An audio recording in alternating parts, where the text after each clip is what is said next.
In this video you are going to see how can you delete any element from the stack when it is implemented as array or when it is implemented as linked list. So first of all, see how can you delete an element from a stack when it is implemented as an array. So if your array when it is implemented as stack is empty, the top will indicate to -1. So first of all, if you have to check that if your stack is already empty or not, because it is already empty, then top will indicate to -1, and then you can simply print that your stack is empty.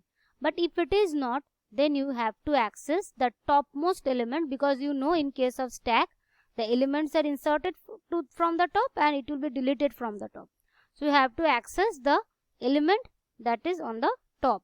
So suppose we have an array as stack like this, and it have this 4 elements, say A, B, C, and then there is D, and the indexes are 0, 1, 2 and 3.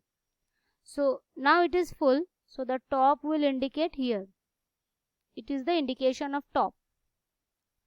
So when you access the topmost element of the stack, you will get this D, and then you can delete it from the stack. Now when this element gets deleted, then you have to shift your top pointer from the last element to the second last element. So you need to write this step. You have to decrease the value of the top by 1 after deleting an element from the stack. So this is very simple when you are deleting an element from the stack implemented as array. Now let's see how you can delete an node from the stack when it is implemented as linked list. So like the array, like in the case of array, you also need to check if your list is already empty or not. In this case, we are going to check whether the top is equals to null or not. So if the stack is empty, that means top indicates to null. So we will simply print the stack is empty.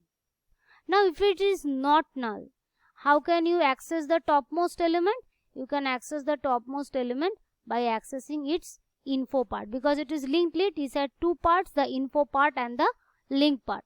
So first let's create a stack is implemented as linked list. Say this is the first element A, this is our first node. Now it points to the second node here, which contains the B. Then there is also another node, say C. So ABCs are the info part and these arrows are the link part. Now from starting, the top indicates here. This is our top. So when we access this top, we can access it and then we can delete it. But when we can delete the topmost element, we need to shift the top pointer to the next pointer. So how can you do it? After accessing the topmost element, you delete it, you do whatever you want with it. Then you have to change the top like this. That means this top is the previous top, that is this. Now this top part's link indicate to which element? B. So you simply put this link to this top. That means you are going to disconnect the top from here and top will goes to here. So here was your previous top and your previous top's link to B. You just provide the link which points to the next element to be set as the new top. So now your top will indicate to B. So in this way you can delete an item from the stack when it is implemented as linked list.